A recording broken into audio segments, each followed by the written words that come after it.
શિયાળાની સાંજ હતી. અંધારું થઈ ગયું હતું. કડકડતી ઠંડી પડી રહી હતી. સુમસામ હાઈવે રોડ પર એક ગાડી સડસડાટ પસાર થઈ ગઈ. તે સૂરજની ગાડી હતી. સૂરજ એક મોટો બિઝનેસમેન હતો. 27 વર્ષનો સૂરજ ખૂબ જ હેન્ડસમ લાગતો હતો. તે ખૂબ મહેનતુ અને સમજદાર હતો. તેના ચહેરા પર હંમેશા એક સ્મિત રહેતું. તેની આંખોમાં ગજબનું ઊંડાણ હતું. સૂરજ અરિજીત સિંહના રોમેન્ટિક ગીતો સાંભળતો પોતાની ધૂનમાં જઈ રહ્યો હતો. તે એક મીટિંગ માટે બાજુના શહેરમાં ગયો હતો. હવે તે પાછો પોતાના ઘરે જઈ રહ્યો હતો. ત્યાં અચાનક તેનું ધ્યાન દૂર સડકની કિનારે ઉભેલી એક સુંદર યુવતી પર ગયું. તે યુવતી લિફ્ટ માંગી રહી હતી. તેણે બ્લેક જેકેટ અને બ્લુ જીન્સ પહેર્યા હતા. તેના ખુલ્લા ટૂંકા વાળ ઠંડા પવનને લીધે ઉડી રહ્યા હતા. તેના ખભા પર એક પર્સ અને હાથમાં એક નાની બેગ હતી. તેના ચહેરા પર એક ગંભીરતા હતી. તેની ભૂરી આંખોમાં એક ઉદાસી છલકાતી હતી. સૂરજ તેને જોઈને વિચારમાં પડી ગયો. તેને થયું કે અજાણી છોકરીને લિફ્ટ આપવી કે નહીં, પણ તે યુવતીની નજીક ગાડી જતા તેના પગ આપોઆપ બ્રેક પર પડી ગયા. ગાડી આંચકા સાથે ઊભી રહી ગઈ. યુવતી સૂરજની ગાડીની નજીક આવીને સૂરજે પ્લેયર બંધ કર્યું ને ગાડીની બારીનો કાચ નીચો કર્યો ને તે યુવતી બારી પાસે નમીને કહ્યું, પ્લીઝ મને નજીકના ગામ સુધી લિફ્ટ આપશો. તેના સ્વરમાં એક પ્રકારની કોશિશ હતી. સૂરજ એક પળ તો તે યુવતીના સ્વરમાં અને તેની આંખોમાં ખોવાઈ ગયો, પણ પછી પોતાને સંભાળતા કહ્યું, હા ચોક્કસ. તે યુવતી ગાડીનો દરવાજો ખોલીને સૂરજની બાજુની સીટમાં બેસી ગઈ. દોસ્તો, જલ્દીથી વિડીયો લાઈક કરીને ચેનલ સબસ્ક્રાઈબ કરી દો. તેની ગાડીમાં દાખલ થતાં જ એક માદક સુગંધ ગાડીમાં પ્રસરી ગઈ. તેણે સૂરજ તરફ હાથ લંબાવતા કહ્યું, મારું નામ સૌમ્યા છે. સૂરજે તેની સાથે હાથ મિલાવતા કહ્યું, મારું નામ સૂરજ છે. સૌમ્યાના હાથ એકદમ કોમળ અને બરફ જેવા ઠંડા હતા. સૂરજના શરીરમાં સૌમ્યાના સ્પર્શથી એક ધ્રુજારી પસાર થઈ ગઈ. સૌમ્યા પોતાનો હાથ છોડાવીને કહ્યું, થેન્ક યુ. સૂરજે કહ્યું, ઇટ્સ ઓકે. તેને ગાડી જવા દીધી. રસ્તામાં સૂરજે કહ્યું, તમે આમ એકલા આટલી મોડી સાંજે હાઈવે પર કેમ ઊભા હતા?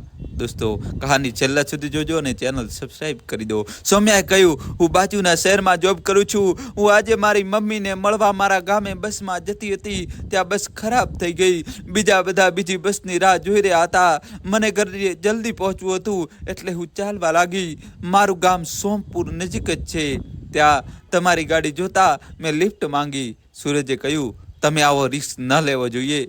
સૌમ્યાએ લાગણીશીલતા થતાં કહ્યું, મારી મમ્મીની તબિયત ખૂબ ખરાબ છે. મારું જલ્દી ઘરે પહોંચવું જરૂરી છે. સૂરજે કહ્યું, ઓહોહો, તમે ચિંતા ના કરો, બધું સારું થઈ જશે. સૌમ્યાએ કહ્યું, મારી મમ્મી સિવાય મારું આ દુનિયામાં કોઈ નથી. સૂરજે કહ્યું, તમે હિંમત રાખો, બધું સારું થઈ જશે. સૌમ્યાએ આંખમાં આવેલા આંસુ લૂછતા કહ્યું, તમારા કુટુંબમાં કોણ છે? સૂરજે કહ્યું, મારા મમ્મી પપ્પા એક કાર એક્સિડન્ટમાં જતા રહ્યા. ત્યારથી હું અને મારો નાનો ભાઈ સોમ એકબીજાનો સહારો છીએ. સોમનું નામ સાંભળીને સૌમ્યાની આંખોમાં એક અલગ ચમક આવી.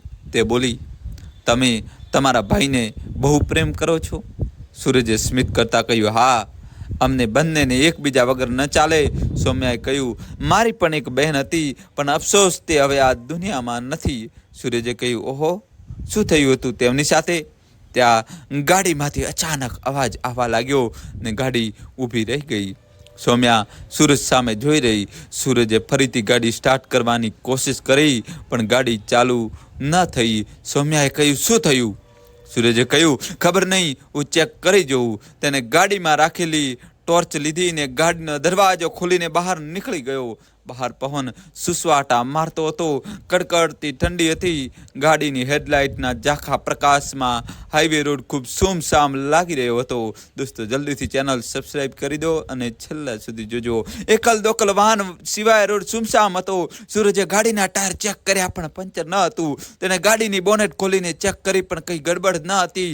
તે બોનેટ બંધ કરીને ગાડીની અંદર બેસવા ગયો, પણ તેની આંખો આશ્ચર્યથી પોળી થઈ ગઈ. ત્યાં ગાડીમાં સૌમ્યા ન હતી. તે ગાડીની બહાર આવીને ચારેય તરફ જોવા લાગ્યો, પણ ક્યાંય સૌમ્યા ન હતી. તેને બૂમ પાડી, સૌમ્યા, સૌમ્યા, પણ કોઈ નહોતું. તે અચાનક પાછળથી તેના ખભા પર કોઈએ હાથ મૂક્યો.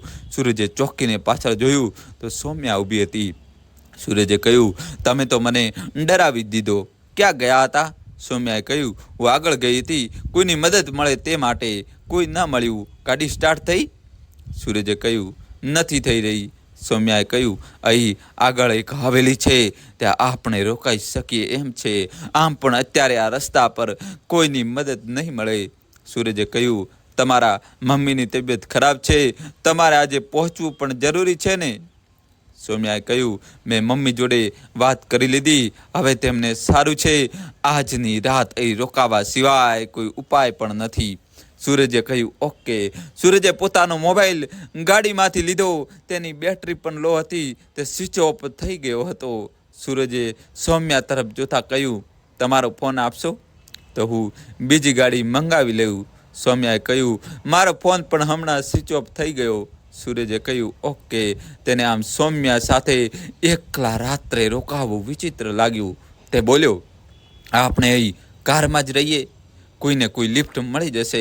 સૌમ્યાએ કહ્યું, તમને કદાચ ખબર નથી, પણ આ રસ્તે રાત્રે મોડેથી જવું બહુ ખતરનાક છે. અહીં એક છોકરીની આત્મા ભટકે છે. સૂરજ હસવા લાગ્યો અને કહ્યું, તમે આ બધી વાતોમાં વિશ્વાસ કરો છો? હું તો આ બધામાં નથી માનતો. સૌમ્યાએ ધારદાર અવાજે કહ્યું, આ મજાક નથી. ઘણાને આ આત્મા પોતાનો દેખાવ દઈ ચૂકી છે. તમને રહેવું હોય તો રહો, હું તો જાઉં છું. આમ કહી સૌમ્યા ગુસ્સામાં ચાલવા લાગી. સૂરજે કહ્યું, ઓકે, તમે નારાજ ન થશો, હું પણ આવું છું તમારી સાથે, પણ હું આ ભૂત પ્રેતમાં નથી માનતો. સૌમ્યાએ કહ્યું, જ્યારે સામનો થશે ત્યારે માનવા લાગશો. સૂરજે કહ્યું, તે તો જોઈશું. બંને ચાલવા લાગ્યા. આગળ જતા એક કાચો રસ્તો ફંટાતો હતો. ત્યાં ઝાડી ઝાંખરા હતા. બંને તે રસ્તે જવા લાગ્યા. થોડું ચાલ્યા પછી એક જર્જરિત હવેલી આવી ગઈ. તે હવેલી પડવાની હાલતમાં હતી. સૂરજે કહ્યું, આ હવેલીમાં રાત રોકાવું છે? સૌમ્યાએ કહ્યું, હા. તમારી પાસે કોઈ બીજી જગ્યા છે? સૂરજે કહ્યું, ના, આજ ચાલશે. બંને હવેલી પાસે આવ્યા. હવેલીનો દરવાજો ધૂળ અને કરોલિયાના જાળાથી ભરેલો હતો. સૂરજે ધક્કો મારીને દરવાજો ખોલી નાખ્યો. અંદર ગાઢ અંધારું હતું. સૂરજે ખિસ્સામાં રાખેલી ટોર્ચ બહાર કાઢીને ચાલુ કરી. જેવી ટોર્ચનો પ્રકાશ હવેલીની અંદર પડ્યો તેવી સૌમ્યાની ચીસ નીકળી ગઈ. ત્યાં ઘણા ચામાચીડિયા ઊંધા લટકી રહ્યા હતા. તે ટોર્ચના પ્રકાશથી ઉડવા લાગ્યા. તે જોઈને સૌમ્યાની ચીસ નીકળી ગઈ. સૂરજે હસતા કહ્યું, મેડમ શાંત થાઓ, અહીં કોઈ ભૂત નથી. સૌમ્યાને સૂરજના હસવાથી ચીડાઈ ગઈ. તેનું મોઢું ચડી ગયું. બંને હવેલીમાં દાખલ થયા. હવેલી ખૂબ જર્જરિત હાલતમાં હતી. સૂરજ બહાર ગયો અને થોડો સૂકા પાંદડા અને ડાળીઓ લઈ આવ્યો. હવેલીમાં એક ફાયર પ્લેસ હતું. ત્યાં તેણે આ બધું રાખ્યું. સૌમ્યાએ પણ મદદ કરી. સૂરજને ક્યારેક સિગરેટ પીવાની આદત હતી, તેથી તે લાઇટર પોતાની સાથે જ રાખતો હતો. દોસ્તો, કહાની છેલ્લા સુધી જોજો અને વિડીયો લાઈક કરી દો. તેને લાઇટરની મદદથી તે પાંદડાઓ અને ડાળીઓ સળગાવીને આગ પ્રગટાવી. બંને જણા તે ફાયર પ્લેસ પાસે બેસી ગયા. કાતિલ ઠંડીમાં તે થોડી રાહત આપી રહી હતી. સૂરજે કહ્યું, તમને આ હવેલી વિશે કોણે કહ્યું? સૌમ્યાએ કહ્યું, મારી બહેને વાત કરી હતી. તે ઘણી વાર આ હવેલીમાં આવતી હતી. તેની જૂની ઇમારતો જોવાનો ખૂબ શોખ હતો. સૌમ્યાએ ભીના અવાજે કહ્યું. સૂરજે કહ્યું, શું થયું હતું તેમની સાથે? સૌમ્યા થોડી વાર ચૂપ રહી. તેની આંખોમાંથી આંસુ વહી રહ્યા હતા. સૂરજે કહ્યું, જવા દો તે વાત. સૌમ્યાએ કહ્યું, હું તે વિશે વાત કરવા નથી માગતી. હું મારી બહેનને ખૂબ જ નજીક હતી. સૂરજે કહ્યું, હા, હું સમજી શકું છું. હું પણ મારા ભાઈને બહુ નજીક છું. સૌમ્યા ચૂપ રહી. તે એકી ટસે આગની સામે જોઈ રહી. થોડી વાર રહીને સૂરજે મજાક કરતા કહ્યું, પહેલી આત્મા તો દેખાઈ નહીં. સૌમ્યાએ આગ સામે જોતા ધારદાર અવાજે કહ્યું, આત્મા તેમની ઈચ્છાથી આવે છે અને ઈચ્છાથી જાય છે. હવે રાત બહુ થઈ ગઈ છે, આપણે સૂઈ જવું જોઈએ. સૂરજ સૌમ્યાની વાત સાંભળીને ગંભીર થઈ ગયો. બંને જણા ત્યાં જમીન પર જ લાંબા થઈને સૂઈ ગયા. મોડી રાત્રે અચાનક સૂરજની આંખો એક ચીજ સાંભળીને ખુલી ગઈ. તેને પહેલાં તો કશું ન સમજાયું. તેને આજુબાજુ જોયું તો કશે સૌમ્યા ન હતી. તે સૌમ્યાની બૂમો પાડવા લાગ્યો. ત્યાં તેનો હાથ તેના ગળા પર ગયો તો તેની સોનાની ચેન ગાયબ હતી. તેના હાથમાં પહેરેલી સોનાની વીંટી ગાયબ હતી. તેને ખિસ્સા તપાસ્યા તો તેનું વોલેટ પણ ગાયબ હતું. તેને ખૂબ ગુસ્સો આવ્યો. તેના મોબાઈલ સિવાય બધી વસ્તુઓ ગાયબ હતી. દોસ્તો, ચેનલ સબસ્ક્રાઈબ કરી દો અને છેલ્લા સુધી જોજો. હવે નવો ટ્વિસ્ટ આવશે. સૌમ્યા તેને મૂર્ખ બનાવીને જતી રહી. ત્યાં તેને હવેલીની સીડી પરથી ઝાંઝરનો છામ છામ અવાજ આવવા લાગ્યો. સૂરજ પાસે ટોર્ચ હતી. તેને ટોર્ચનો પ્રકાશ સીડી પર ફેંક્યો તો એક સ્ત્રીનો આકાર તેને દેખાયો. તેને લાલ સાડી પહેરી હતી. તેનું મોઢું સાડીના પાલવથી ઢાંકેલું હતું. તે સીડી ઉતરીને નીચે આવી રહી હતી. તેની આજુબાજુ એક અલગ જ આભા હતી. સૂરજ આંખો ફાડીને તેની સામે જોઈ રહ્યો. આવી કાતિલ ઠંડીમાં તેના ચહેરા પર પરસેવો આવી ગયો. તેને અચકાતા સ્વરે કહ્યું, કોણ છે? સૌમ્યા તું છો? પેલી સ્ત્રીએ કોઈ જવાબ ના આપ્યો. તે સીડી ઉતરીને નીચે આવીને સૂરજની પાસેથી પસાર થઈ ગઈ. તે હવેલીની બહાર જવા લાગી. સૂરજ સંમોહિત થઈને તેની પાછળ જવા લાગ્યો. પેલી સ્ત્રી સૂરજને હવેલીની બહાર જંગલના રસ્તે લઈ ગઈ. ત્યાં ગાઢ જંગલ હતું. તેના ઝાંઝરના અવાજ સિવાય વાતાવરણ એકદમ શાંત હતું. ત્યાં એક જ જગ્યાએ તે ઝાડની પાસે ઊભી રહી ગઈ. ઠંડો પવન વહી રહ્યો હતો. તે સ્ત્રીના ગુલાબી ઓઠ સિવાય આખા ચહેરા સાડીના પાલવથી ઢાંકેલો હતો. તેને સૂરજ તરફ મોઢું ફેરવ્યું. તે દાંત બતાવીને હસવા લાગી. તેના આઠ હાસ્યથી વાતાવરણ વધુ ભયંકર બની ગયું. સૂરજનું હૃદય બમણી ઝડપે દોડવા લાગ્યું. તે ખૂબ જ ડરી ગયો હતો. તેને અહીંથી ભાગી જવું હતું, પણ કોઈ અજ્ઞાત શક્તિએ તેને પકડી રાખ્યો હતો. ત્યાં તે સ્ત્રીએ હસવાનું બંધ કર્યું ને તે અલોપ થઈ ગઈ. સૂરજ પોતાની નજર સામે એક સ્ત્રીને ગાયબ થતા જોઈને ગભરાઈ ગયો. તે પોતાની તાકાત ભેગી કરીને દોડવા લાગ્યો. તેને પાછળ ફરીને ન જોયું. પોતાની ગાડી પાસે હાઈવે પર આવ્યો ને ત્યાં જ પસડાઈને બેભાન થઈ ગયો. સૂરજની આંખો ખોલી ત્યારે તે હોસ્પિટલમાં હતો. તેની સામે તેનો ભાઈ સોમ બેઠો હતો. તેને કહ્યું, કેમ છે ભાઈ? સૂરજ સોમ સામે જોતો રહ્યો અને પછી તેને રાહતની ઘટના યાદ આવી. તેને કહ્યું, ઠીક છે, તે મને કેવી રીતે શોધ્યો? સોમે કહ્યું, તમે રાત્રે મોડે સુધી ઘરે ના આવ્યા તો મને તમારી ચિંતા થતી હતી. તમારો ફોન પણ સ્વિચ ઓફ બતાવતો હતો. એટલે હું મારી ફ્રેન્ડ સાથે તમને શોધવા નીકળ્યો તો મને તમારી ગાડી રસ્તા પર સાઈડમાં ઊભેલી દેખાઈ ને તમે ત્યાં બેભાન હાલતમાં હતા. મને તો ખૂબ જ ચિંતા થઈ ગઈ. તમારી સાથે શું થયું હતું ભાઈ? સૂરજે પૂરી વાત ન કરીને પેલી સ્ત્રીની વાત છુપાવતા કહ્યું, મારી ગાડી રસ્તા પર ખરાબ થઈ ગઈ ને ત્યારે જ 2-3 માણસો આવીને મને બેભાન કરીને બધી કિંમતી વસ્તુઓ અને પૈસા લઈ ગયા. સોમે નવાઈ સાથે કહ્યું, પણ તમારી ગાડી અમને મળી ત્યારે તો બરાબર ચાલુ થઈ ગઈ હતી. હું તમને એ જ ગાડીમાં એ હોસ્પિટલમાં લઈ આવ્યો. સૂરજને આ સાંભળીને નવાઈ લાગી. તે બોલ્યો, ઓહો. સોમે કહ્યું, આપને પોલીસ કમ્પ્લેન કરીએ? સૂરજ કહ્યું, રહેવા દે સોમ, આપણે આ વાત આગળ વધારવી નથી. દોસ્તો જલ્દીથી તમારા ભાઈ માટે વિડીયો લાઈક કરીને ચેનલ સબસ્ક્રાઈબ કરી દો અને દોસ્તો કહાની છેલ્લા સુધી જોજો. સોમે કહ્યું, પણ ભાઈ. સૂરજે કહ્યું, પ્લીઝ સોમ, મને થોડી વાર આરામ કરવો છે. સોમે કહ્યું, ઓકે. પણ તેને એવું લાગ્યું કે સૂરજ કોઈ વાત તેનાથી છુપાવી રહ્યો હતો. તેને તેના ભાઈ પર વિશ્વાસ હતો. સમય આવશે ત્યારે ચોક્કસ તે પૂરી વાત કહી દેશે. બીજી તરફ સૂરજની આંખો બંધ હતી, પણ તેના મનમાં કાલ રાતના જ વિચારો આવી રહ્યા હતા. એક તો તેને આ રીતે તે સ્ત્રીનું ગાયબ થવું ગજબ લાગી રહ્યું હતું ને બીજી તરફ સૌમ્યા તેને જે રીતે મૂર્ખ બનાવીને લૂંટી ગઈ તે વાતથી તે નારાજ હતો. તેને સૌમ્યાની આંખોમાં એક વિશ્વાસ જોયો હતો. તેને હજી પણ નવાઈ લાગી રહી હતી કે સૌમ્યા એક ચોર હતી. આ બધી વાતો તે હમણાં સોમ સાથે કરવા નહોતો માંગતો. એટલે તેને ખોટું કહ્યું. અઠવાડિયું વીતી ગયું હતું, પણ સૂરજના મનમાંથી સૌમ્યા દૂર નહોતી થઈ. તેને એકવાર સોમપુર જઈને પણ તપાસ કરી, પણ સૌમ્યાની કોઈ ખબર મળી ન હતી. સાંજના 5 વાગે સૂરજ ઓફિસેથી પોતાના ઘરે જઈ રહ્યો હતો. તેની ગાડી ટ્રાફિક સિગ્નલ પાસે ઊભી રહી. ત્યાં તેની બાજુમાં એક રિક્ષા આવીને ઊભી રહી. તે રિક્ષામાં એક યુવતી બેઠેલી હતી. તેના ચહેરા પર દુપટ્ટો બાંધેલો હતો. તેને સલવાર કમીજ પહેર્યા હતા. તેના હાથમાં એક પર્સ હતી. સૂરજનું ધ્યાન તે રિક્ષા પર પડ્યું ને તે યુવતી સામે જોઈ રહ્યો ને તે યુવતીનું ધ્યાન પણ સૂરજ પર પડ્યું. તે યુવતીની આંખો જ સૂરજને દેખાઈ રહી હતી. તે યુવતીએ એક પણ સૂરજ સામે જોયું ને તરત જ નજર ફેરવી લીધી. પણ સૂરજને તે આંખો પરિચિત લાગી. ત્યાં તેનું ધ્યાન તેના હાથમાં પકડેલા પર્સ પર પડ્યું. તેના મગજમાં અચાનક ઝબકારો થયો. ગ્રીન સિગ્નલ થતાં રિક્ષાવાળાએ રિક્ષા જવા દીધી. સૂરજે મનમાં કશુંક નક્કી કરીને પોતાની ગાડીને તે રિક્ષાવાળા પાછળ જવા દીધી. સૂરજ એક અંતર રાખીને તે રિક્ષાની પાછળ જઈ રહ્યો હતો. તે રિક્ષા એક ગલી પાસે ઊભી રહી. તે યુવતી ત્યાં ઉતરી ગઈ ને રિક્ષાવાળાને ભાડું આપીને ગલીમાં જવા લાગી. તે યુવતી થોડી ગભરાયેલી હતી. તે ઘડી પાછળ ફરીને જોઈ રહી હતી. તે એક ઘર પાસે ઊભી રહી ગઈ. એક જૂનું પુરાણું એક રૂમ રસોડું ધરાવતું ઘર હતું. તેણે આજુબાજુ જોયું પણ કોઈ ના દેખાતા તે ઘરને મારેલું તાળું ખોલવા લાગી. દોસ્તો જલ્દીથી ચેનલ સબસ્ક્રાઇબ કરી દો. ત્યાં પાછળથી એક અવાજ આવ્યો, હાય સૌમ્યા. તે યુવતીએ ચોંકીને પાછળ ફરીને જોયું તો ત્યાં સૂરજ ઊભો હતો. એક અંધારી રાતનો આગળનો ભાગ ગુરુવારે પ્રકાશિત થશે. દોસ્તો કહાની છેલ્લા સુધી જોજો.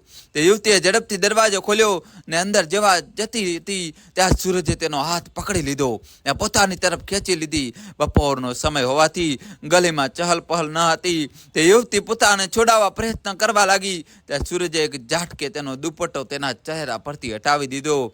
તે યુવતી સૌમ્યા જ હતી. સૂરજે સૌમ્યાને છોડી દીધી. સૌમ્યાની આંખો શરમના લીધે નીચે થઈ ગઈ હતી. સૂરજ ગુસ્સામાં તેની સામે જોઈ રહ્યો હતો. તેને કહ્યું, કોઈ ચોરી કરવા માટે પોતાની માની બીમારીનો નાટક પણ કરી શકે? મને તો લાગે છે કે તું તારી માને પોતાના સ્વાર્થ માટે મારી પણ શકે છે. Stop it. સૌમ્યાએ ગુસ્સામાં આંખો ઊંચી કરતા કહ્યું. તેની આંખોમાં પાણી હતા. તે ખોટું ન હતું. મારી મમ્મી ખરેખર બીમાર હતી. સૌમ્યાએ રડમસ અવાજે કહ્યું, ઓહો, ફરીથી નાટક ચાલુ કર્યું? હવે હું તારા નાટકમાં નહીં આવું. હું પોલીસમાં કમ્પ્લેન કરીશ. સૂરજે ગુસ્સામાં કહ્યું. પ્લીઝ સૂરજ, એકવાર મારી વાત સાંભળી લે. સૌમ્યાએ આજીજી કરતા કહ્યું. સૂરજે તેની આંખોમાં જોયું તો ત્યાં તેને પસ્તાવો દેખાઈ રહ્યો હતો. જલ્દી બોલ. સૂરજે વૃક્ષતાથી કહ્યું. પ્લીઝ તું અંદર આવ, આપણે શાંતિથી વાત કરીએ. સૌમ્યાએ કહ્યું. સૂરજ ખચકાતા સૌમ્યા સાથે તેના ઘરમાં ગયો. તેનું ઘર એકદમ સાદું હતું પણ સ્વચ્છ અને વ્યવસ્થિત રીતે ગોઠવાયેલું હતું. સૂરજ એક ખુરશી પર બેઠો. સૌમ્યા તેની સામે એક ખુરશી પર બેઠી. તેણે સૂરજને પાણીની પૂછા કરી પણ સૂરજે ના પાડી. સૌમ્યાએ કહ્યું, પહેલાં મને એ કહો, તમે મને ઓળખી કેવી રીતે? સૂરજે કહ્યું, તારી આંખો પરથી અને ખાસ તો આ તારી પર્સ પરથી મને શંકા ગઈ ને જે રીતે તું મને જોઈને ગભરાઈ તેના પરથી મને ખ્યાલ આવી ગયો કે. સૌમ્યા બોલી, હું તમને મારી બધી વાત કરું છું. મારું સાચું નામ સૌમ્યા જ છે. મારી મમ્મી સોમપુર નથી રહેતા. તે અહીંથી થોડે દૂર આવેલા વિજયનગરમાં રહે છે. હું આ શહેરમાં જોબ મળતા અહીં રહેવા આવી હતી. મારી જોબ 1 મહિના પહેલાં કંપની બંધ થતાં જતી રહી. આ જ સમયમાં મારા મમ્મીની તબિયત ખૂબ ખરાબ થઈ ગઈ. તેમને હોસ્પિટલમાં દાખલ કરવા પડ્યા. તેમનું ઓપરેશન કરાવવું પડે એમ હતું. મારી પાસે એટલા રૂપિયા ન હતા. આટલું બોલીને સૌમ્યા અટકી. સૂરજ ધ્યાનથી તેને સાંભળી રહ્યો હતો. નવી જોબ જલ્દીથી મળતી ન હતી. બીજી તરફ પૈસાની તાત્કાલિક જરૂરિયાત ઊભી થઈ હતી. એવામાં મને એક મારી સ્કૂલની એક જૂની મિત્ર મળી ગઈ. તે પોતે ચોરીના ધંધામાં હતી. મેં તેને મારી પરિસ્થિતિની વાત કરી તો તેણે મને કહ્યું કે અમારી પાસે એક આઈડિયા છે. જો તું અમારી મદદ કરે તો તને મોટી રકમ મળશે. મેં પહેલાં તો ના પાડી દીધી પણ પછી મારી મજબૂરીએ મારી પાસે હા પડાવી. દોસ્તો જલ્દીથી વિડીયો લાઈક કરી ચેનલ સબસ્ક્રાઇબ કરી દો અને છેલ્લા સુધી જોજો. મારા મિત્ર સાથે 2 માણસો બીજા પણ સામેલ હતા. સૌમ્યા અટકી ગઈ. પછી શું થયું? સૂરજે પૂછ્યું. તે લોકોનો એવો પ્લાન હતો કે મારે રાત્રે હાઈવે પર લિફ્ટ લેવી. પછી મને મારી વાતોમાં સામેવાળાને ફસાવીને હમદર્દી મેળવવાની હતી. પછી મને કોઈ બહાનું કરીને સામેવાળાને સામે જગ્યાએ ગાડી ઊભી રખાવવાની હતી. તે લોકો સતત મારી પાછળ જ રહેવાના હતા. મારો સિગ્નલ મળતા તે ઊભી રાખેલી ગાડી પર હુમલો કરીને તે વ્યક્તિને બેભાન કરીને લૂંટવાના હતા. તમે મને લિફ્ટ આપીને મારી વાતોમાં પણ આવી ગયા પણ ગાડી અચાનક ખરાબ થતાં હું ગભરાઈ ગઈ. તમે ગાડીમાં શું પ્રોબ્લેમ છે તે જોવા ગયા ત્યારે હું આગળ જાડીઓમાં ગઈને મારી ફ્રેન્ડને ફોન કર્યો. તેણે મને કહ્યું કે તમને તે હવેલીમાં લઈ જાઉં. આથી તમને હું તે હવેલીમાં લઈ ગઈ. તમે જ્યારે ભર ઊંઘમાં હતા ત્યારે મેં તારી ફ્રેન્ડ અને તેના સાથીદારોને બોલાવી લીધા ને તમને ક્લોરોફોર્મ વાળો રૂમાળ સૂંઘાડીને બેભાન કરવામાં આવ્યા ને પછી તમને લૂંટીને અમે ભાગી ગયા. સૌમ્યાએ રડમાં સમાજે બધી વાત કરી પણ વિશ્વાસ કરજો આ બધું મેં મારી મમ્મીને બચાવવા માટે કહ્યું. મારી મમ્મીનું ઓપરેશન થઈ ગયું ને તે હવે સ્વસ્થ છે. સૌમ્યાએ કહ્યું, હું તારી વાતનો વિશ્વાસ કેવી રીતે કરું? તું ફરી મને મૂર્ખ બનાવતી હો તો? સૂરજે વૃક્ષતાથી કહ્યું, તો ચાલો મારી સાથે હું તમને મારી મમ્મી જ્યાં દાખલ છે તે હોસ્પિટલમાં લઈ જાઉં. સૌમ્યાએ મક્કમતાથી કહ્યું. તે બંને સૌમ્યાએ બતાવીને હોસ્પિટલમાં ગયા. ત્યાં સૌમ્યા સૂરજને તેના મમ્મી પાસે લઈ ગઈ. તેના મમ્મી સૂતા હતા ને તે ડૉક્ટરને પણ મળવા પણ લઈ ગઈ. આ બધું જોઈને સૂરજને સૌમ્યા પર વિશ્વાસ આવી ગયો. તેને હોસ્પિટલની બહાર નીકળતા કહ્યું, એક વાત કહે તો તારા બહેનની વાત તું કરતી હતી ને તે સાચી કે ખોટી? સૌમ્યાએ કહ્યું, તે તો મેં જાતે બનાવી હતી, તે હું ખોટી બોલી હતી. સૂરજે કહ્યું, પેલી આત્માવાળી વાત પણ ખોટી હતી? સૌમ્યાએ કહ્યું, હા, તે પણ ખોટું હતું. સૂરજ ઊંડા વિચારોમાં ખોવાઈ ગયો. તેને તે રાત્રે જોયેલી સ્ત્રી તો પછી કોણ હતી? તેને જે અનુભવ થયો તેનો ભ્રમ હતો કે સત્ય હતું? તે ઊંડા વિચારોમાં પડી ગયો. સૌમ્યાએ રડબાસ અવાજે કહ્યું, પ્લીઝ મને માફ કરી દો. આ મારી પહેલી અને છેલ્લી ચોરી હતી. તારી ફ્રેન્ડ અને તેના સાથીદારો ક્યાં છે? સૂરજે પૂછ્યું, તે તો આ શહેર છોડીને જતા રહ્યા. મને મારી મમ્મીની દવા કરાવવી હતી એટલે હું અહીં જ રહી ગઈ. દોસ્તો, વિડીયો લાઈક કરી ચેનલ સબસ્ક્રાઈબ કરી દો. સૌમ્યાએ કહ્યું, ઠીક છે, તું મને કાલે મારી ઓફિસમાં મળજે. એમ કહી સૂરજે વિઝિટિંગ કાર્ડ સૌમ્યાના હાથમાં આપ્યું ને તે જતો રહ્યો. સૌમ્યા વિઝિટિંગ કાર્ડ સામે નવાઈથી જોઈ રહી. સૂરજે તે જ દિવસે સૌમ્યા વિશે તપાસ કરાવડાવી. તેની વાતો સાચી હતી. તેને હવે સૌમ્યા પર વિશ્વાસ આવી ગયો હતો. બીજે દિવસે સૌમ્યા સૂરજને મળવા આવી તો સૂરજે તેને જોબ ઓફર કરી. સૌમ્યા તો તેની વાત સાંભળી નવાઈ પામી. સૂરજે તેને કહ્યું, તું હવેથી કોઈ ખરાબ કામ નહીં કરે ને પૂરી ઈમાનદારીથી આ જોબ નિભાવજે. બોલ કરીશ ને? સૌમ્યાની આંખોમાં આંસુ આવી ગયા. તે બોલી, હા, હું ખાતરી આપું છું. Thank you so much. સૂરજે તેનું કામ સમજાવી દીધું ને સૌમ્યાએ બીજા દિવસથી જોબ જોઈન કરી લીધી. ધીમે ધીમે સૌમ્યાના મમ્મીની તબિયત પણ સુધરી રહી હતી. સૌમ્યા પૂરી નિષ્ઠાથી પોતાનું કામ કરી રહી હતી. 15 દિવસ પસાર થઈ ગયા હતા. સૂરજ સૌમ્યાના કામથી ખૂબ ખુશ હતો. તે ધીમે ધીમે તેના તરફ આકર્ષિત પણ થઈ રહ્યો હતો. મહિનો વીતી ગયો. સૂરજ અને સૌમ્યા એકબીજાની નજીક આવી ગયા હતા, પણ હજી સુધી પોતાની લાગણી એકબીજાને જણાવી ન હતી. દોસ્તો, જલ્દીથી વિડીયો લાઈક કરી દો અને છેલ્લા સુધી જોજો. સૂરજ આજે બધું ખુશ હતો. તેને આજે એક ડીલમાં ખૂબ નફો થયો હતો. ત્યાં ડીલ માટે ઘણા સમયથી મહેનત કરી રહ્યો હતો. તેને ઓફિસમાં બધા જ કર્મચારીઓનું મીઠાઈ વેચીને આજે વહેલી રજા આપી દીધી. તેને સાંજે પોતાના ઘરે પોતાના નજીકના લોકોને ડિનર માટે બોલાવ્યા હતા. તે ઘણા સમયથી આ ડીલ માટે ટેન્શનમાં હતો. આથી તે હવે રિલેક્સ થવા ઈચ્છતો હતો. સાંજે સોમે તેના 3 ફ્રેન્ડ રવિ, કેતન અને નિકિતાને આમંત્રણ આપ્યું હતું. સૂરજે પોતાના ખાસ દોસ્ત સાગર, તેની વાઈફ અંજલિને બોલાવ્યા હતા. સૌમ્યા પણ આવી હતી. સોમ સાથે પણ સૌમ્યા સારી રીતે મિક્સ થઈ ગઈ હતી. સૂરજના ઘરે વર્ષોથી એક મહારાજ રતિલાલભાઈ રસોઈ બનાવતા હતા. તેમણે બહુ સ્વાદિષ્ટ રસોઈ બનાવી હતી. બધાએ હસી મજાક સાથે ડિનર પૂરું કર્યું. બધા ડાઇનિંગ હોલમાં બેઠા ગપ્પા મારી રહ્યા હતા. ત્યાં રવિ નિકિતાને ભૂતની વાત કહીને ચીડવી રહ્યો હતો. નિકિતા ચીડાઈને બોલી, આત્મા જેવું કંઈ નથી હોતું. સૂરજ બોલ્યો, મને પણ પહેલાં એવું જ લાગતું હતું, પણ એક અનુભવ એવો થયો કે હજી પણ હું નથી સમજી શકતો કે તે સત્ય હતું કે ભ્રમ. સોમે નવાઈથી કહ્યું, ભાઈ, કયો અનુભવ? તમે તો મને વાત નથી કરી. સૂરજે સૌમ્યા સામે જોયું ને પછી તે રાત્રેની હવેલીમાં જોયેલી પહેલી સ્ત્રીની વાત કરી. તેને સૌમ્યાનો ઉલ્લેખ ન કર્યો, તેની વાત ન કરી. સૌમે કહ્યું, એટલે ભાઈ, તમે રસ્તા પર બેભાન હાલતમાં મળી આવ્યા હતા? સૂરજે કહ્યું, હા, હજી પણ મને નથી સમજાતું કે મારી સાથે શું બન્યું હતું. સૌમ્યાએ આ સાંભળીને નવાઈ લાગી. સૂરજે આટલા સમયથી આ વાત તેને કરી જ ન હતી. સાગરે કહ્યું, બહુ રસપ્રદ વાત છે. મારા મનમાં એક વિચાર આવે છે કે ચાલો ને આવતા વીકેન્ડમાં આપણે એક રાત તે હવેલીમાં વિતાવીએ. જુઓ તો ખરા કે ત્યાં આત્મા છે કે નહીં. દોસ્તો, જલ્દીથી ચેનલ સબસ્ક્રાઈબ કરી દો અને વિડીયો લાઈક કરી દો. આ સાંભળીને હોલમાં સન્નાટો છવાઈ ગયો. આભાર. નિકિતાએ કહ્યું, ના, એવો રિસ્ક ન લેવાય, હું તો નહીં જ આવું. રવિએ મજાક કરતા કહ્યું, હા, તું તો આમ પણ ડરપોક છે. સૌમ્યાએ ગંભીર અવાજે કહ્યું, ભૂત પ્રેતની વાતમાં મજાક ન કરાય, તે હકીકતમાં હોય છે. સાગરે કહ્યું, આપણે એક રાત તે હવેલીમાં વિતાવીએ. એક એડવેન્ચર ટ્રીપ થઈ જશે. આમ પણ ત્યાં જંગલ છે તો વધારે મજા આવશે. સૂરજે કહ્યું, મને તો કોઈ પ્રોબ્લેમ નથી, મને હજી એકવાર ત્યાં જવું છે. મને જાણવું છે કે તે રાત્રે મારી સાથે જે ઘટના બની તે સત્ય હતું કે ભ્રમ. બાકી બધા તૈયાર હોય તો હું ત્યાં જેવા તૈયાર છું. સૌમ્યાએ કહ્યું, હું નહીં આવું. નિકિતા પણ બોલી, હું પણ નહીં. રવિ બોલ્યો, ઓહો, કમ ઓન ગર્લ્સ, ચાલો ને, મજા આવશે. આમ પણ આપણે આટલા બધા તો છીએ, કોઈ પ્રોબ્લેમ નહીં થાય. સૌમ્યા અને નિકિતા ના જ પાડી રહ્યા હતા. આ બધાએ બહુ ફોર્સ કર્યો તો બંને એક શરતે માન્યા. નિકિતાએ કહ્યું, આપણે સવારે જઈને સાંજે પાછા આવી જઈશું. સાગરે કહ્યું, ઓકે, ડન. બધા શનિવારે સવારે મળવાનું નક્કી કરીને છૂટા પડ્યા. શનિવારે સવારે સૌમ્યા વહેલી સૂરજના ઘરે પહોંચી ગઈ. સૂરજ તૈયાર થઈને ડ્રોઈંગ રૂમમાં જ બેઠો હતો. તેને કહ્યું, હાય સૌમ્યા. ગ્રીન રંગની લોંગ કુર્તી અને બ્લુ જીન્સમાં સૌમ્યા સુંદર દેખાઈ રહી હતી. તેની પોણીમાં બાંધેલા વાળમાંથી એક લઠ તેના કપાળ પર ઘસી આવતી હતી, જે તેની સુંદરતામાં વધારો કરતી હતી. તેણે તેના મધુર સ્વરમાં કહ્યું, હાય સૂરજ.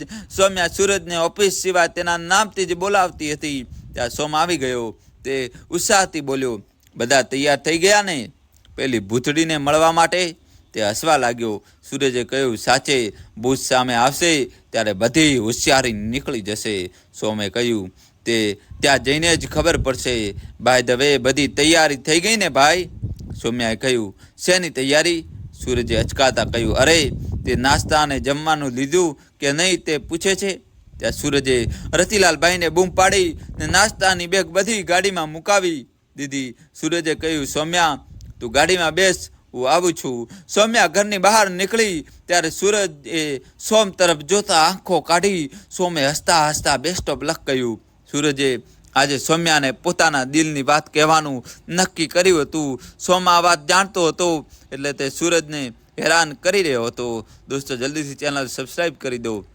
સોમ સૂરજ કરતાં 5 વર્ષ નાનો હતો. સૂરજ ધીર અને ગંભીર સ્વભાવનો હતો, જ્યારે સોમ બહુ મજાકિયો અને વાતોડિયો હતો. સૂરજ ડ્રાઇવિંગ સીટ પર બેઠો ને સોમ તેની બાજુમાં બેઠો. સૌમ્યા પાછળ બેઠી. સોમે કહ્યું, આપણે નિકિતાને તેના ઘરેથી પિકઅપ કરી લઈએ. રવિ અને કેતન રવિની બાઇક પર આવશે. સૂરજે કહ્યું, સાગર, તેની ગાડીમાં પણ આપણને સ્કેલ પાસે મળશે. રવિ અને કેતનને પણ ત્યાં જ મળવાનું કહી દેજે. સૂરજે ગાડી જવા દીધી. સાગર અને અંજલિના લગ્નને 2 વર્ષ થઈ ગયા હતા. બંને જણાના અવારનવાર ઝઘડા થતા હતા. બહારથી શાંતિ દેખાતી. અંજલિ અંદરથી ખૂબ જ ઈર્ષાળુ અને ઝઘડાળુ હતી. અંજલિ પૈસાવાળી હતી. સાગરે આ વાતને ધ્યાનમાં લઈને જ તેની સાથે મેરેજ કર્યા હતા. દોસ્તો, વિડીયો લાઈક કરી દો. સાગર અરીસા સામે જોઈને તૈયાર થઈ રહ્યો હતો. તેને વાળ સરખા કર્યા અને પરફ્યુમ સ્પ્રે કર્યું. બ્લુ રંગના ટી શર્ટ અને બ્લેક જીન્સમાં તે ખૂબ હેન્ડસમ લાગી રહ્યો હતો. અંજલિ અને સાગર વચ્ચેના ઝઘડાનું કારણ આ જ હતું. અંજલિ દેખાવામાં સામાન્ય હતી, જ્યારે સાગર ખૂબ હેન્ડસમ હતો. કોઈ છોકરી જોડે સાગર હસીને વાત કરે તો પણ અંજલિને ગમતું નહીં. તે હંમેશા પોતાને સાગરથી ઉતરતી સમજતી હતી. અંજલિના પપ્પાએ સાગરને એક બંગલો અને પોતાની ફેક્ટરી આપી દીધી હતી. સાગરની પરિસ્થિતિ લગ્ન પહેલાં સામાન્ય હતી. અંજલિ સાથેના મેરેજ પછી તેની સ્થિતિ સુધરી હતી. અંજલિ જાણતી હતી કે સાગરે આ મેરેજ તેના પપ્પાના રૂપિયા જોઈને જ કર્યા હતા. સાગરને તૈયાર થતો જોઈને અંજલિએ કટાક્ષ કર્યો. તે બોલી, કોણ આવવાની છે ત્યાં? આટલું બધું તૈયાર થાય છે? સાગરે કહ્યું, ડાર્લિંગ, હું તો હંમેશા તારા માટે તૈયાર થાઉં છું. એમ કહીને તેને અંજલિને કમરમાંથી પકડી લીધી. અંજલિએ સાગરને ધક્કો મારતા કહ્યું, રહેવા દે, આ બધી ચાપલૂસી કરવાની કોઈ જરૂરત નથી. સાગરે અકળાઈને કહ્યું, તારી સાથે પ્રેમથી વાત કરું તો પણ તને પ્રોબ્લેમ હોય છે? અંજલિએ હસતા કહ્યું, પ્રેમ તો તને ફક્ત મારા પૈસાથી છે, જે તને ક્યારેય નહીં મળે. સાગરે પ્રેમથી કહ્યું, ડાર્લિંગ, તો હંમેશા મને ખોટો સમજે છે. આઈ લવ યુ. અંજલિએ ગુસ્સામાં કહ્યું, ઓહો, પ્લીઝ, તારી નાટકબાજી બંધ કર, જલ્દી કર, નહીં તો મોડું થઈ જશે. તું ખાલી પોતાને જ પ્રેમ કરી શકે, બીજા કોઈને નહીં. એમ કહી અંજલિ બેડરૂમની બહાર જતી રહી. સાગરે અરીસામાં જોતા મનમાં કહ્યું, સાચી વાત ડાર્લિંગ, આ ટ્રીપ તારી છેલ્લી ટ્રીપ હશે. દોસ્તો, જલ્દીથી વિડીયો લાઈક કરી ચેનલ સબસ્ક્રાઈબ કરી દો. જલ્દી મને તારાથી છુટકારો મળી જશે અને તારા પૈસા પણ મારા થઈ જશે. આ વિચાર કરતા તેના ચહેરા પર કુટિલ સ્મિત આવી ગયું. બધા સ્કેલ પાસે ભેગા થઈ ગયા. હવેલી પર જવા માટે નીકળી ગયા. બધા હવેલીએ પહોંચી ગયા. સવારના 10 વાગી રહ્યા હતા. તે જૂની હવેલીના પ્રકાશમાં ખંડેર જેવી લાગી રહી હતી. તે હવેલીની પાસે જ જંગલનો વિસ્તાર હતો. સૂરજ અને સૌમ્યા તો પહેલા પણ અહીં આવ્યા હતા. રાત્રે જેટલી ભયાનક હવેલી દેખાતી હતી એટલી અત્યારે નહોતી લાગતી. બધા અંદર હવેલીમાં ગયા. તે બે માળની હવેલી ખંડેર જેવી હતી. સૂરજ અને સૌમ્યા હવેલીની અંદર ગયા તો તેમને પહેલી રાત યાદ આવી ગઈ ને બંને એકબીજા સામે જોઈને સ્મિત કરવા લાગ્યા. હવેલીની અંદર જતા મોટો હોલ હતો જે ખંડેર જેવી હાલતમાં હતો. તેની જમણી તરફ સીડી હતી. સૂરજને તે સીડી જોઈને યાદ આવ્યું કે તેને ત્યાં જ તે સ્ત્રીને જોઈ હતી. તે સીડી ચડીને ઉપર જતા બે રૂમ હતા જે ખંડેર જેવા થઈ ગયા હતા. દોસ્તો જલ્દીથી વિડીયો લાઈક કરી ચેનલ સબસ્ક્રાઈબ કરી દો અને છેલ્લા સુધી જોજો. બધાએ હવેલીનું નિરીક્ષણ કર્યું પણ ખંડેર સિવાય કશું ન હતું. સોમે કહ્યું અહીંથી તો કંઈ જ નથી. સૂરજે સીડી તરફ નિર્દેશ કરતા કહ્યું, મેં પેલી સ્ત્રીને અહીં જ જોઈ હતી. રવિએ મજાક કરતા કહ્યું, અત્યારે પણ તેને બોલાવો અહીં, આપણે તેને મળવા તો અહીં આવ્યા છીએ. ત્યાં કેતને બધાની સામે જોતા કહ્યું, હું તે સ્ત્રીને બોલાવી શકું એમ છું. હું એક ચાર્ટ લાવ્યો છું, તેની મદદથી આપણે આત્માને વાત કરી શકીએ છીએ. દોસ્તો કહાની કેવી લાગી કોમેન્ટ્સમાં જણાવજો અને વિડીયો લાઈક કરીને ચેનલ સબસ્ક્રાઈબ કરી દો. અને દોસ્તો કોમેન્ટ્સમાં તમારે જય શ્રી કૃષ્ણ તો લખવું જ પડશે. તમારા ભાઈ માટે દોસ્તો જય શ્રી કૃષ્ણ કોમેન્ટમાં લખી દો. વિડીયો લાઈક કરીને ચેનલ સબસ્ક્રાઈબ કરી દો. થેન્ક યુ, ધન્યવાદ, તમારો દિલથી આભાર.